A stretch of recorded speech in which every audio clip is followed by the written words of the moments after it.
चलो देखो एक लास्ट सवाल फ्रिक्शन का।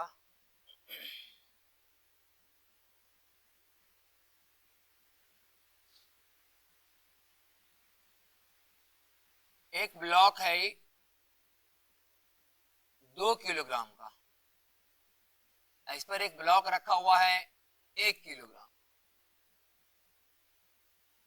और जिस सरफेस पर 2 किलोग्राम रखा हो सरफेस है स्मूथ, और 1 किलो और 2 किलो के बीच फ्रिक्शन है 0.4, और किसी ने t बराबर 0 पर स्टार्टिंग में 1 किलोग्राम ब्लॉक को स्पीड दे दिया 6 मीटर पर सेकेंड, 6 मीटर पर सेकेंड। नीचे सरफेस स्मूथ है, कोई दिक्कत? नीचे सरफेस क्या है? स्मूथ। उस पर रखा हुआ 2 किलोग्राम का ब्लॉक, उसके ऊपर रखा हुआ 1 किलोग्राम। तो नीचे स्मूथ है, लेकिन 1 किलो और 2 किलोग्राम के बीच में फ्रिक्शन है 0.4, और कोई दे दिया 1 किलोग्राम वाला कितना का स्पीड? 6 मीटर पर सेकेंड का स्पीड दिया। तो 1 और 2 के बीच तो स्मूथ नहीं ना है, जो कि 1 किलोग्राम वाला 6 के स्पीड से भाग जाए। जैसे 6 मीटर पर सेकेंड से चलना चाहेगा 1 किलोग्राम वाला, 2 किलोग्राम वाला का सरफेस उसमें कुछ ना कुछ रुकावट पैदा करेगा, फ्रिक्शन काम करेगा नहीं? तो 1 किलोग्राम और 2 किलोग्राम के ब्लॉक के बीच में फ्रिक्शन काम कर रहा है। सवाल है कि फाइंड वर्क डन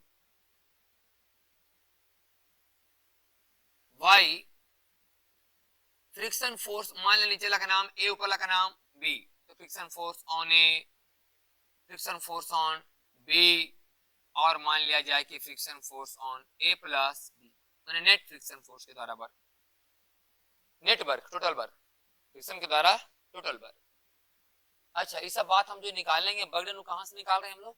ग्राउंड पर से। कहां से? ग्राउंड पर से बैठ के क्वेश्चन को सॉल्व कर रहे हैं, ठीक है ना? ग्राउंड पर बैठ के हम लोग क्वेश्चन को सॉल्व कर रहे हैं। इसके बारे में डिस्कस करेंगे आगे कि ग्राउंड पर से बैठ के सॉल्व करना, कहीं और से बैठ के सॉल्व करना, तो उसके हिसाब से अलग अलग होता है ना डिस्प्लेसमेंट, आगे भी। तो ये सवाल है find work done by F A, मैंने friction force on A, friction force on B, F A plus F B. अच्छा, इसमें हम ये नहीं लिख रहे हैं कि कितना सेकेंड में, कितना, हाँ, इसके पहले जो सवाल करा था उसमें क्या लिखे थे? 2 सेकेंड में वर्क डन बताइए। हम ये लिख कितना सेकेंड में, बोले ऐसा नहीं लिखने का मतलब क्या कि कितना सेकेंड में, तो हम ही बता रहे हैं कि देखो उसमें सवाल के अंदर क्या छुपा हुआ है। जैसे कि 1 किलोग्राम के ब्लॉक को आप जैसी स्पीड देंगे 6 मीटर पर सेकेंड का, तो फ्रिक्शन का काम क्या होता है कि रिलेटिव मोशन का अपोज करना। तो ए के रिस्पेक्ट में भी कहां जाना चाहता है? आगे। इसका मतलब फ्रिक्शन कहां पर काम करेगा? पीछे। और एफ का वैल्यू होगा म्यू एन, बराबर आ जाएगा 4 न्यूटन। जब ये 4 न्यूटन इस पर काम करेगा तो 2 किलोग्राम के ब्लॉक पर 4 न्यूटन कहां काम करेगा? आगे।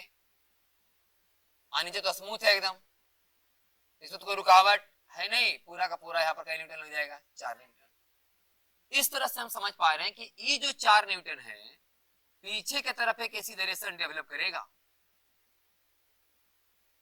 4 मीटर पर सेकेंड स्क्वायर, और ये जो 4 न्यूटन है ये आगे की तरफ एक एक्सीलरेशन डेवलप करेगा 2 मीटर पर सेकेंड स्क्वायर का। इस कारण से क्या होगा कि 6 मीटर पर सेकेंड का स्पीड 4 मीटर पर सेकेंड स्क्वायर के डिसिलरेशन से घटेगा, और ये जो 0 था स्पीड, रेस्ट में था ब्लॉक, हमने तो स्पीड दिया था ऊपर वाला को, नीचे तो स्पीड दिए नहीं, लेकिन ऑटोमेटिक स्पीड धरना शुरू कर देगा कितना से? 2 मीटर पर सेकेंड स्क्वायर के एक्सीलरेशन से, जबकि इसका स्पीड घटना होगा शुरू 4 मीटर पर सेकेंड स्क्वायर के डिसिलरेशन से। तो एक समय ऐसा आएगा कि दोनों के बीच का वेलोसिटी समान हो जाए, 6 घटते घटते और इसका स्पीड 0 से बढ़ते बढ़ते कहीं एक कॉमन वैल्यू पर जाकर मिलेगा, और जिस समय दोनों का वेलोसिटी क्या हो जाएगा? सेम, रिलेटिव मोशन का कहानी खत्म हो जाएगा और फ्रिक्शन काम करना बंद कर देगा। सही कि नहीं? इसका मतलब क्या लिखना कि 2 सेकेंड में? इसका मतलब हम ही बता रहे हैं कि जब तक फ्रिक्शन फोर्स काम करता होगा तब तक आप बताइए कि वर्क डन का मान क्या है, जब तक काम करता रहे फ्रिक्शन फोर्स, तो है कि नहीं? तो पहले देखना होगा कि फ्रिक्शन फोर्स कब तक काम करता रहेगा, किसके बीच? ए और बी के बीच। एक समय के बाद दोनों का वेलोसिटी क्या हो जाएगा, सेम। अब फ्रिक्शन काम करना बंद और दोनों उसी वेलोसिटी से फिर जाते रहेंगे, फिर दोनों उसी वेलोसिटी से जाते रहेंगे। ये फ्रिक्शन उतना ही देर तक काम करेगा जब तक कि 6 का स्पीड घट करके और इसका स्पीड बढ़ करके सेम वैल्यू पर ना आ जाए। सही कि नहीं? तो अगर ये बात को आप लिखना चाहते हैं तो लिख भी सकते हैं अपनी भाषा में, थोड़ा बाद में आपको काम भी देगा कि 1 किलोग्राम ब्लॉक का स्पीड समझना आई 6 मीटर पर सेकेंड से धीरे धीरे घटेगा, है कि नहीं? और 2 किलोग्राम ब्लॉक का स्पीड 0 से धीरे धीरे बढ़ेगा। इसका स्पीड धीरे धीरे बढ़ेगा क्योंकि इसके पास एक्सीलरेशन है आगे की तरफ, इसमें कहां है, पीछे की तरफ 4 है, इसका तो घटेगा।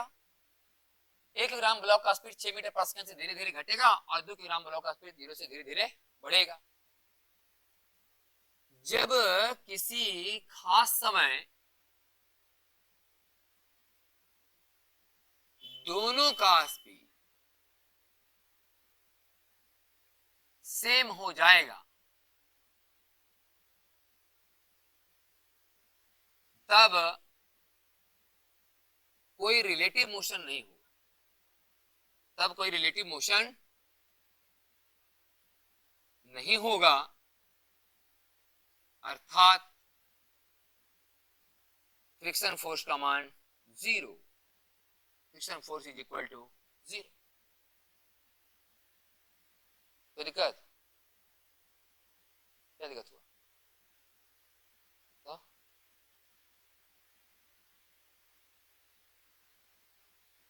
हाँ तो लिखे ऐसे ठीक।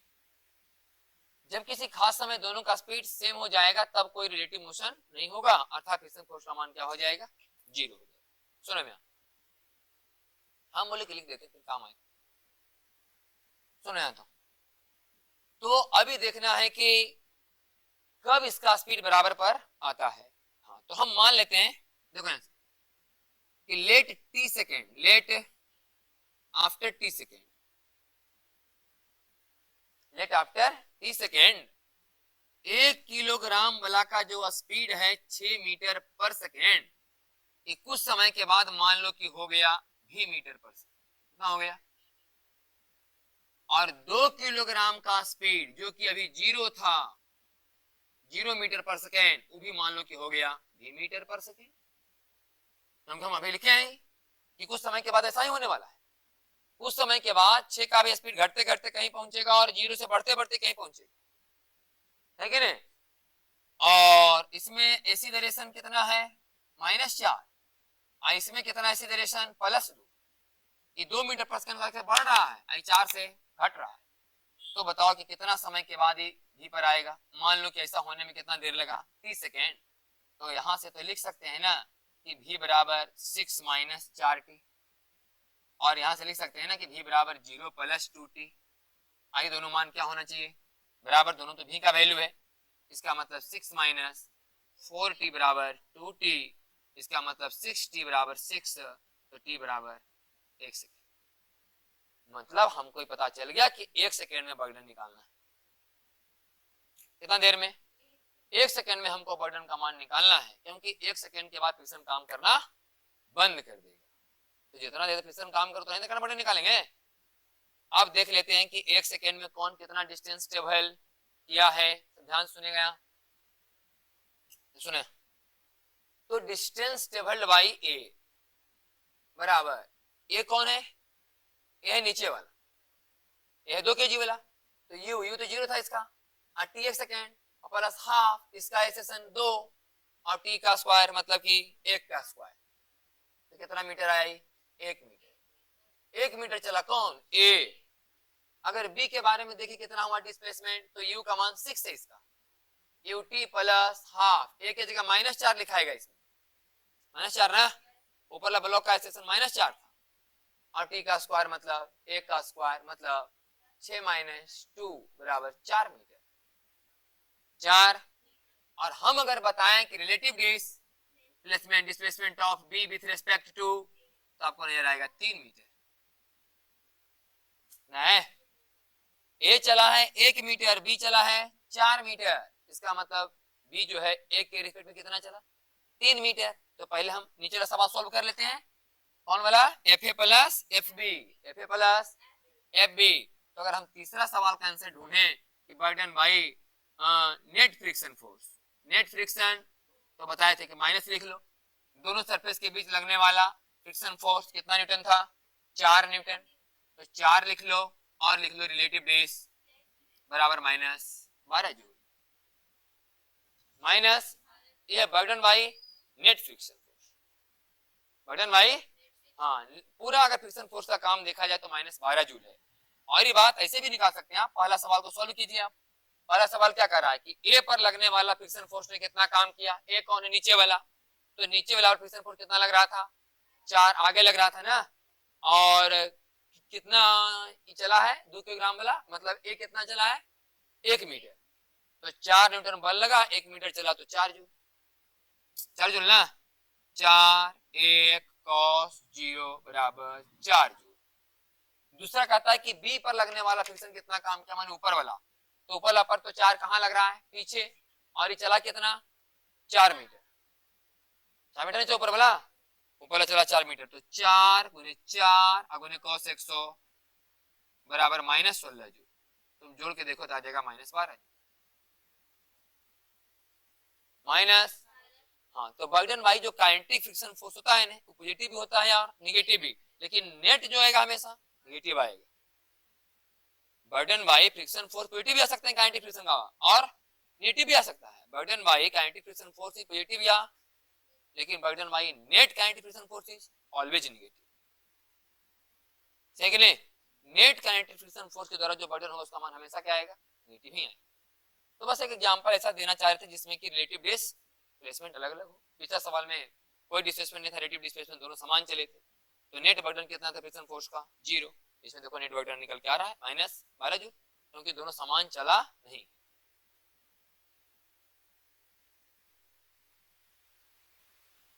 वर्क का ही सवाल है,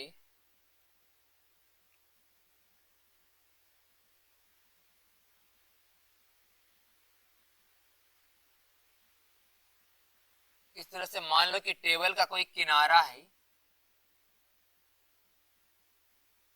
टेबल का कोई एक किनारा है, और यहां पर एक चैन है, इसे चैन,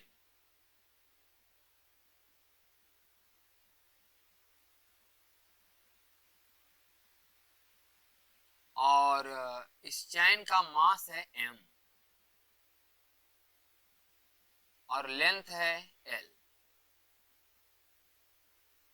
l लंबाई का एक चैन है, उसका मास है m, ऐसे लटका हुआ है। तो एक आदमी है जिस पर समझो कि एक रस्सी बांध करके इस पर क्या लगा रहा है, force,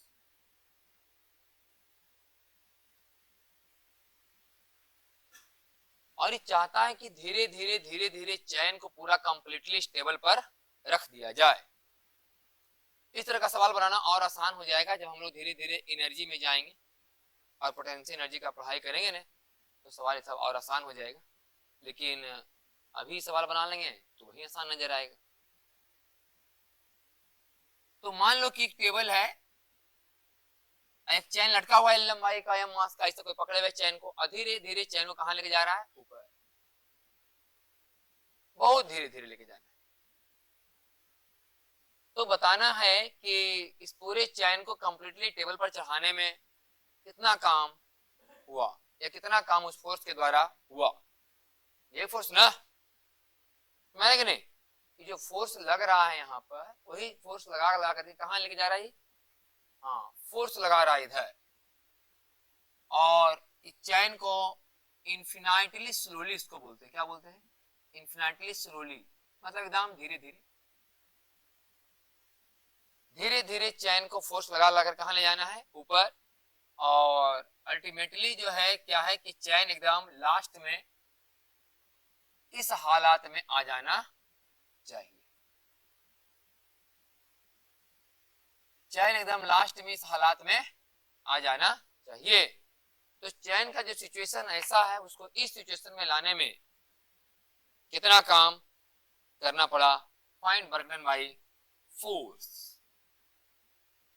find work done by force. इस फोर्स ने कितना काम किया जो कि धीरे धीरे चैन को ऊपर ले जा रहा है। देखो समझने वाली बात यह है कि अभी इस आदमी को थोड़ा ज्यादा फोर्स लगाना पड़ता होगा क्योंकि इसको पूरा चैन का वजन मतलब लेना है कि नहीं।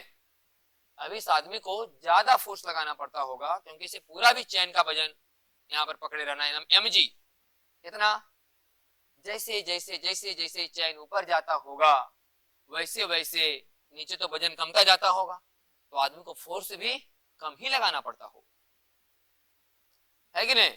वो अगर एक कांस्टेंट फोर्स अगर लगाते रह जाए तो फिर चैन में स्पीड आ जाएगा, फिर धीरे धीरे नहीं चल पाएगा। अगर अभी मान लिया जाए कि चैन का वजन है, मान लिया जाए कि 1 किलोग्राम, इसका फोर्स हुआ 10 न्यूटन, कितना हुआ, तभी लगा रहा है 10 न्यूटन। अगर 10 न्यूटन लगातार लगाते रह जाएगा तो फिर चैन जिसमें हल्का भी होगा उसमें मिलेगा 10 न्यूटन, तो फिर चैन में सीधेसन आ जाएगा और वो स्पीड धर लेगी, सही कि नहीं। हमको इन्फिनिटली स्लोली धीरे धीरे चैन को ऊपर लेके जाना है। इसका इस साफ मतलब है कि हम फोर्स का मान धीरे धीरे क्या करते जाएं, कम करते जाएं। उतना ही फोर्स लगाएं जितना कि चैन का हिस्सा लटका हुआ है उसको रोकने के लिए जितना फोर्स हमें चाहिए। अगर अभी जितना फोर्स हम लगा रहे हैं उतना फोर्स कंटिन्यू लगाते रह जाएं तो जिस समय चैन हल्का भी हो जाएगा इसका वेट, उसमें उतना ही फोर्स लगाते रह जाएंगे तो आगे फोर्स ज्यादा हो जाएगा, पीछे फोर्स कम, और आ जाएगा सिस्टम में एसी रेशन और धर लेगा वेलोसिटी, सही कि नहीं। इन्फिनिटली स्लोली लेके जा रहे हैं हम लोग, तो देखना कितना काम हुआ। अच्छा कभी ऐसा भी तो हुआ होगा ना कि जब इस चैन का कुछ हिस्सा ऊपर रहा होगा तो दिक्कत, और कुछ हिस्सा कहां रहा होगा, नीचे। तो मान लो कि चैन का एक्स हिस्सा कहां है, ऊपर, तो नीचे कितना है, L minus x, L minus, और उस समय यहां जो फोर्स लगाया जा रहा होगा वो होगा L माइनस एक्स लंबाई के चैन का जितना वजन है उतना ही है। तो L माइनस एक्स लंबाई के चैन का मास क्या होगा, क्योंकि L लंबाई के चैन का मास m है तो एक लंबाई का m बाई एल, तो इतना लंबाई का इतना मास हुआ कि नहीं, और g से गुना कर देंगे तो हो गया ही फोर्स। जितना इसका वेट है उतना ही ना फोर्स यहाँ लगाएंगे, एकदम स्लोली चलाना, एकदम धीरे धीरे, सही कि नहीं।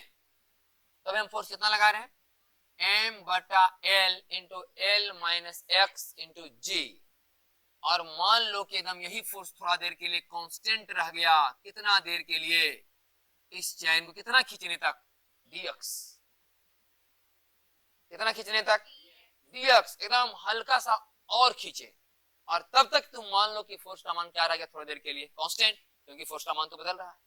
हम बताएं कि जब फोर्स का मान बदलता रहे तो पहले किसी खास क्षण के लिए फोर्स का मान क्या मान लो, कांस्टेंट, और हल्का सा डिस्प्लेसमेंट के लिए वर्क निकालो, सही कि नहीं।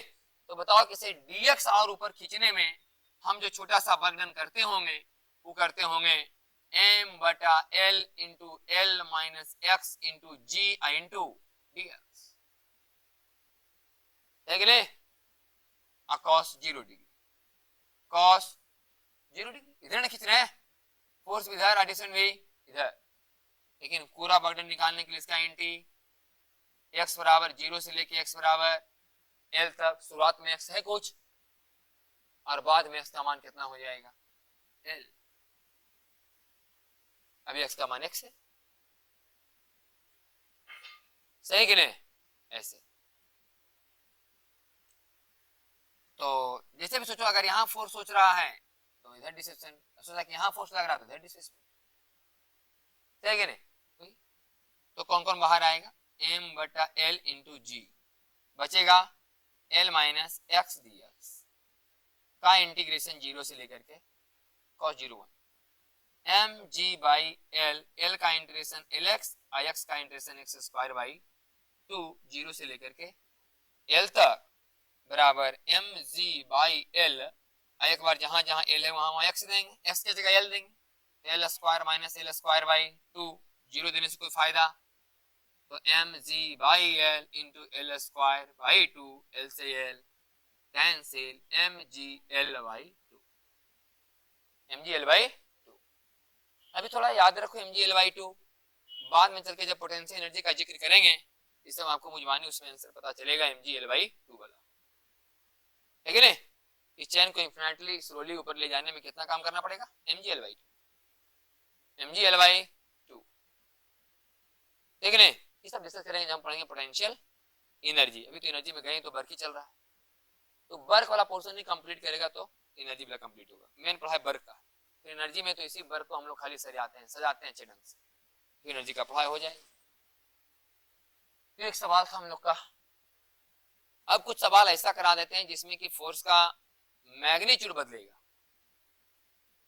अभी मैग्नीट्यूड बदल रहा था, क्या बदल रहा है, मैग्नीट्यूड नहीं बदल रहा है, डायरेक्शन थोड़ा ना बदल रहा है फोर्स का, क्या बदल रहा है इसका, मैग्नीट्यूड बदल रहा था।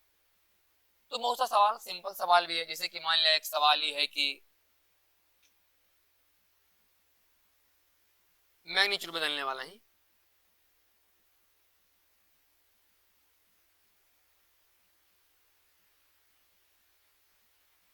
कि मान लो एक ब्लॉक है, इस पर कोई फोर्स लगा रहा है F equal to 3x square, 3 kilogram का मान लो ब्लॉक, यहाँ पे कितना फोर्स लग रहा है F equal to 3x square, और बोला गया कि find work done bye F माने फोर्स फ्रॉम x बराबर 0 और 2x बराबर 2 मीटर, 0 से 2 मीटर तक जाने में इस फोर्स ने कितना काम किया। तो हम देखो सिंपल ऐसे समझाते हैं कि अभी जो 3 किलोग्राम का ब्लॉक है, जिस समय x बराबर 0 रहा होगा उस समय तो फोर्स का मान 0 रहा होगा। जिस समय 3 किलोग्राम का ब्लॉक कितना मीटर दूर चला गया होगा, 2 मीटर, 2 मीटर ना, उस समय इस ब्लॉक पर कितना फोर्स लग रहा होगा, 2 दूनी 4 तिया 12 न्यूटन। इसका मतलब फोर्स का मान तो कंटिन्यू क्या हो रहा होगा, चेंज। तो मान लो कभी भी तो ये ब्लॉक x डिस्टेंस पर रहा होगा, जिस समय x डिस्टेंस पर रहा होगा उसमें फोर्स कितना लगता होगा 3x स्क्वायर, और मान लो कि 3x स्क्वायर फोर्स कांस्टेंट है कितना देर के लिए, dx, ठीक है ना। तो dx डिस्टेंस ट्रेवल कराने के दौरान फोर्स ने कितना काम किया होगा, बोले 3x square dx cos 0 degree, 3x square dx cos 0 degree, ये dw, ये dx चलाने का काम हुआ। चलाना है 0 से कहां तक, 2 तक, कर दो इसका इंटी, 0 से कहां तक, 2 तक, आ जाएगा आंसर 3x स्क्वायर का x क्यूब बाई 3, 0 से 2 तक, 2 दूनी 4 दूनी 8 माइनस 0 बराबर क्या जूल, 8 जूल। इस फोर्स ने कितना काम किया, 8 जूल। आप देख सकते हैं कि इसका एनर्जी भी बढ़ा होगा 8 जूल, करवाए ना बहुत बार भी, आप इसमें भी बात देख सकते हैं कि इस बॉडी का एनर्जी कितना बढ़ा होगा, 8 जूल ही बढ़ा होगा। ये बात हम आपको दिखा सकते हैं, जाओ तो हम ये बता रहे हैं कि इसका एनर्जी कितना बढ़ा होगा, 8 जूल। ये प्लस जूल 8 जूल ना आया, ये कितना है, प्लस 8 जूल, इसका मतलब ये 8 जूल का एनर्जी बढ़ा होगा। कैसे, देखो यहाँ क्योंकि फोर्स बराबर कितना लिखा हुआ है 3x स्क्वायर, तो मास इंटू एक्सीलरेशन बराबर 3x स्क्वायर, एक्सीलरेशन बराबर 3x स्क्वायर, मास है 3, एक्सीलरेशन बराबर आ गया x स्क्वायर। अब चूंकि एक्सीलरेशन जब x का फंक्शन हो तो मोशन इन स्ट्रेट लाइन हम लोग क्या पढ़ते हैं कि v dv बराबर a ds, तो ds की जगह dx लिख सकते हैं, और उसका इंटी x बराबर 0 पर वेलोसिटी 0 था और x बराबर a का मान क्या लिखाएगा यहाँ पर x स्क्वायर, तो नाम लिख लेते हैं पहले कि v dv बराबर a dx, तो v dv बराबर x स्क्वायर dx, और कर लो इसका इंटीग्रेशन कि x का मान जब 0 था तब तो वेलोसिटी 0 था, x का मान जब 2 पर पहुंचेगा तब वेलोसिटी का मान क्या होगा निकाल लेते हैं। तो v का एक पावर एक का इंटीग्रेशन v स्क्वायर बाई 2 0 से लेकर के v तक बराबर x के पावर 3 बाई 3, तो 2 दूनी 4 दूनी 8 बटा 3, 8 बटा 3, ये हो गया हाफ v स्क्वायर बराबर 8 बटा 3 नहीं, इसलिए हाफ m v स्क्वायर बराबर 8 बटा 3 इंटू m, ये हो गया काइनेटिक एनर्जी। फाइनल वाला हुआ ये बराबर कितना आया, m तो 3 है ना, 8/3 गुने 3 बराबर क्या जूल आया? 8। देख लो फाइनल काटने कितना आ गया? 8 जूल। ठीक है नहीं? तो थोड़ा एक्सपीरियंस आ जाने पर आप ये भी काम करके पता लगा सकते हैं कि इस फोर्स ने कितना काम किया बराबर इंक्रीज इन काइनेटिक एनर्जी। हम देख रहे हैं काइनेटिक एनर्जी शुरू में वेलोसिटी 0 होने के कारण तो काइनेटिक एनर्जी 0 रहा होगा, अब हो चुका है 2 मीटर चलने के बाद 8 जूल। इसका मतलब इस फोर्स ने कितना काम किया? तो 8 जूल। ठीक है नहीं? ये बराबर 3x² जैसा मतलब इस सवाल में ये है, हम ही बताना चाह रहे हैं कि फोर्स का मैग्नीट्यूड बदल रहा है और डायरेक्शन सेम है। इस ढंग का एक सवाल और आप देख सकते हैं कि मान लिया जाए कि 3 किलोग्राम का ही ब्लॉक है, आप इस पर फोर्स लगा रहे हैं F बराबर 3t²। समय बीतता जा रहा है और फोर्स का मान भी बढ़ता जा रहा है। ये था 3x² डिस्प्लेसमेंट के हिसाब से। ये क्या लिखा हुआ है? 3t²। और हमसे पूछा गया find work done by force t बराबर 0 टू t बराबर 2 सेकेंड। मान लो कि 2 सेकेंड में इस फोर्स ने कितना काम किया। ठीक है, अब बताओ t बराबर 0 पर फोर्स कितना रहा होगा? 0। t बराबर 0 फोर्स कितना रहा होगा? 0। और t बराबर 2 सेकेंड बीतते बीतते कितना हो गया होगा? 2 दूनी 4 तिया 12 न्यूटन। कितना न्यूटन? 12 न्यूटन हो गया होगा इस 3 किलोग्राम के ब्लॉक पर लगने वाला फोर्स। तो फिर तो देख रहे हैं कि फोर्स का मान बदल रहा है कि नहीं? तो कभी तो जब t सेकेंड बीता होगा तो रहा होगा 3t²। 3t और मान लो 3t² कितना देर तक रहा? ds। कितना रहा? ds, बहुत छोटा डिस्प्लेसमेंट तक। इसका मतलब dw बराबर 3t² ds अकॉस 0 डिग्री। तो dw बराबर आ जाएगा 3t² ds, है कि नहीं? ये थोड़ा अच्छा नहीं लग रहा कि हाँ t है, यहाँ क्या है? s। इसलिए हम चाहते हैं कि थोड़ा इसको अच्छा से इंटेग्रेशन कर पाए हम, इसलिए dt से ऊपर नीचे गुना भाग कर देते हैं। तो ये बन जाएगा dw बराबर 3t² dt और ds/dt बराबर वैल्यू। ठीक, और वेलोसिटी निकालना कोई मुश्किल काम नहीं है, क्योंकि फोर्स बराबर 3t², इसलिए मास इनटू एक्सीलरेशन बराबर 3t², इसलिए एक्सीलरेशन बराबर t², इससे वेलोसिटी बराबर t⁻3/3 और v का मान यहां रख लो 3t² dt, t पर पावर 3/3, 3 से 3, तो dw बराबर स्क्वायर है तो t⁻5 dt। ठीक है नहीं? अब निकालो पूरा वर्कडन। 0 से कैसे सेकंड का निकालना था? 2 सेकंड का, तो t पर पावर 6/6, 0 से कई तक 2 तक, 2 दूनी 4 दूनी 8 दूनी 16 दूनी 32 दूना 64 अब बटा 6 बराबर 32/3। इतना काम इस फोर्स ने किया और ये पूरा का पूरा वर्कडन कहाँ गया होगा? काइनेटिक एनर्जी को बढ़ाने में। अब देख ले, यहां से समझ सकते हैं आप। बताओ t बराबर 0 पर वेलोसिटी कितना आएगा? 0। t बराबर 2 पर कितना आएगा?